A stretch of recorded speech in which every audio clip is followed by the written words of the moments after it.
Hey, welcome back everyone. Here we are. It is the very end of March 2021 before we head into April, which by the way is going to be a very exciting month because that is when the Kenobi series begins production between Ewan McGregor and Hayden Christensen. This is Mike Zero. Make sure to subscribe if you're new to the channel for future Star Wars content. Now, one thing that we do know about Star Wars right now is that John and Dave are beginning to work very hard on the Ahsoka Tano series, which, by the way, they are aiming to drop this by sometime in 2022. If they can't make it that year, they're aiming for 2023 as well, which may seem like a very far ways off, but if it is 23, it's going to be earlier in the year. Think around Q1 or Q2. Now, when we examine everything that has happened since the Gina Carano firing back in February, alright, we do know that Kathleen Kennedy obviously is working extra hard on the Acolyte series with Leslie Headland, which is the very show that a lot of fans are up in arms over for multiple reasons. We've discussed this already before in the past, is that this is a show that's going to go against the philosophy made by George Lucas and what he believes, Star Wars is all about. That's not going to be acknowledged in the Acolyte TV series. Now, as I like to say, Kathleen Kennedy has been nothing more than a force of destruction over the years. She wrecked The Last Jedi, she wrecked The Rise of Skywalker, and she really mishandled, Solo: A Star Wars Story and how that led to a box office failure. So, those are the main three projects that Kathleen Kennedy failed at when it came to the Star Wars universe. I will say this. Rogue One was fantastic, because of how it was so in tune with George Lucas's vision of the original trilogy. However, when we go beyond all of this, what's really intriguing all has to do with Kathleen Kennedy herself. Now, specifically, of course, now that both Disney and Lucasfilm are preparing to begin production on the Kenobi series this April with Ewan and Hayden, Jon Favreau and Dave Filoni are also invested in their new Star Wars projects such as Ahsoka and Mandalorian Season 3 and 4, which, by the way, are going to be shot back and back. However, it's noted that since Gina Carano's firing behind the scenes, Kathleen Kennedy has been making big plans for her future as a producer and is creating a plan to eventually leave Lucasfilm and Star Wars altogether. Some weeks ago, many members of the board of Disney wanted Kennedy fired. However, other members did not want her fired, which created major issues with her placement as the president of Lucasfilm. Many shareholders are also calling for Kennedy to get fired and replaced with somebody more connected with the Star Wars universe and franchise. However, Kennedy's plan to leave Lucasfilm is said to involve eventually creating her own production company that will create a new era of movies and television for common moviegoers and viewers to enjoy around the world. Now, though Kennedy is planning to retire in the near future, she is planning to create her own company that will be run by other producers that will actually house directors, writers, and more to create brand new innovative movies and TV shows that have never touched Hollywood before. Kathleen Kennedy is described to be in hiding from the Star Wars fandom and refuses to apologize of how Gina's firing was handled.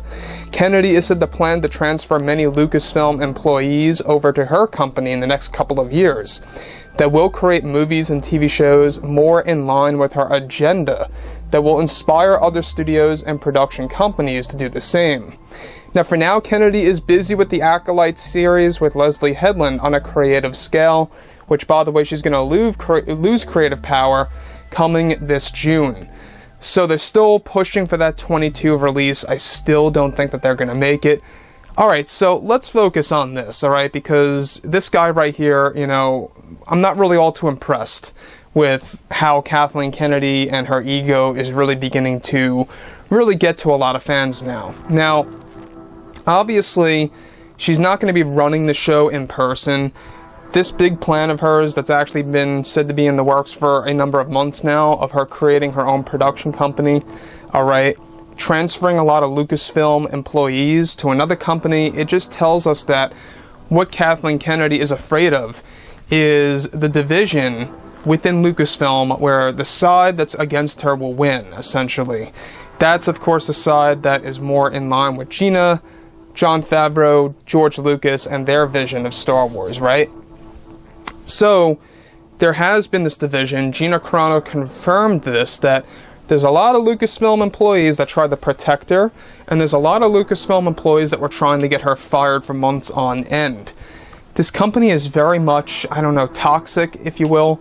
You know, it kind of reminds me of what happened with Ellen DeGeneres. I don't know if you guys heard about the whole situation, but that also led to a tank in viewership. The same exact thing is happening now with Disney Plus, also specifically the engagement by fans with Star Wars.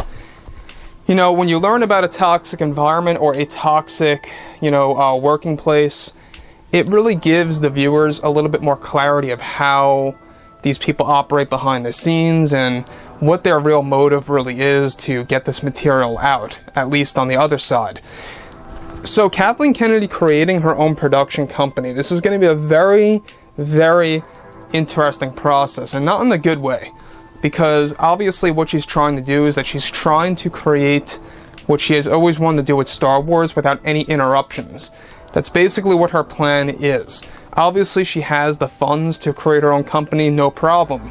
She also has the support that she has to transfer a lot of people over from other companies, such as Lucasfilm, to become a part of hers. And obviously this is going to be a big deal in the next couple of years. She may not be running the show in person at this so-called quote-unquote production company, but she will be creating it and then actually hiring other producers to take charge, that it's going to house a series of writers, directors, and more. I'm honestly very much, against the fact that Kathleen Kennedy is still creatively involved with the Acolyte series, even though I'm not going to be a fan of the show in any way, because it's not true to Star Wars. It's going against George Lucas's vision. This has been confirmed, by the way. It is actually based within the High Republic era. And we know how much the High Republic is very much, not in line with the fans right now. We can see that a lot of the Star Wars posts about the High Republic are not very well enjoyed, to say the least. I mean, we have seen the ratios, we have seen the comments. People don't like the High Republic, simple as that. I, too, am one of them. I do not like the High Republic in many ways. Sure, there are little sprinkles that seem to be very interesting about the High Republic era, such as, the lightsaber designs and maybe, and just maybe, some of the character designs, and that's just, maybe 2 of them at most. But other than that, when you look at things like Geode, the rock character, and when you look at things like dinosaurs, and when you look at other things like how they're focusing more so on a time of peace rather than an actual war, I don't know, guys. I just think it's going to be a big failure, the Acolyte. We'll have to wait and see.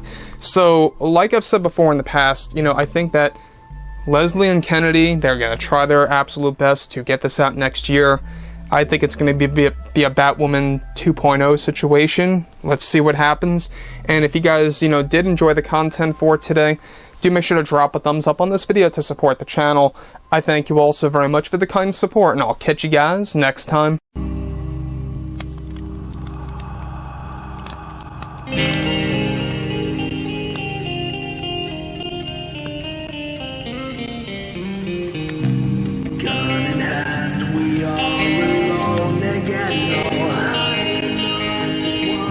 From night to moon, we hear them moans again.